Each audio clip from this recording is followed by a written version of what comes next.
Siya pala si Rose. Original na siya si Rose, no? Binayaran ng magkano yun? 150,000 ba yun? Ay, mga totoong personalidad yan na ginawang, ano? Candle, ano? Candle, ano ba yung tawag doon? Yung wax. Wax, ano? Doll. Kaya pala mahal. Now I know ba't siya tinatawag na Barbie? Dollhouse.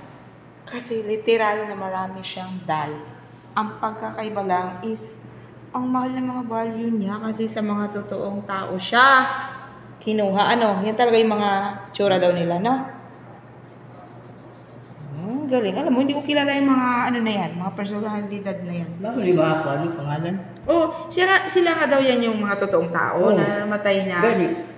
Nagpaalam sila. Di ba, ang laki ng bayad. Nagagawain silang wax doll. Galing, no? Ang galing naman. Sleeping Beauty. Sleeping Beauty. Ay, ang galing naman. Ang dami nila. Parang ang kilala ko lang si Rose at saka si Sleeping Beauty. Si Rapunzel. Ayan na si Rapunzel. Yun pala yung mga yan. Pero the rest, hindi ko na siya kilala.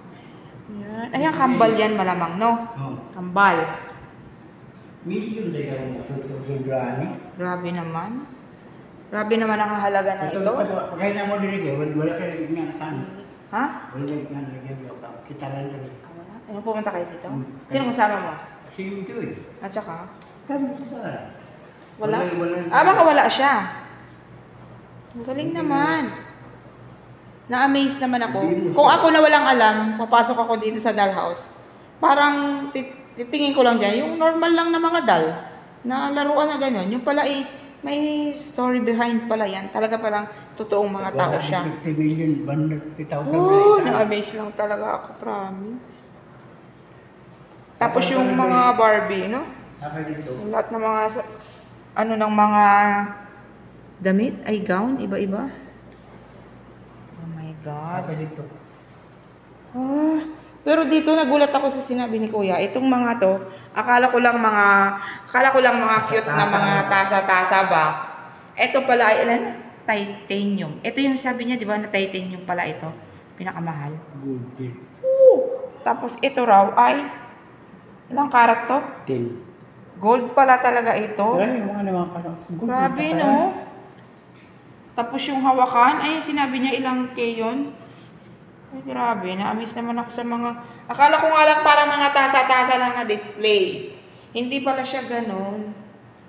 May price pala siya. At ang mahal. Totoo palang mga gold dyan. Amazing pala naman. Loka ako. Pero ang galing ni Kuya mag-explain. Ganda. Meron pa dito? Wow. Mga na lang to rin, mga display Dami pa mga manika. Hindi, mga display na lang yan. Hindi doon ako na-amaze sa mga yan, may mga story behind. Yung mga may tao na totoong tao na nagpaalam daw silang gawa ng wax doll, no? Yung mga tao na yun. Galing. Galing talaga. Ganda.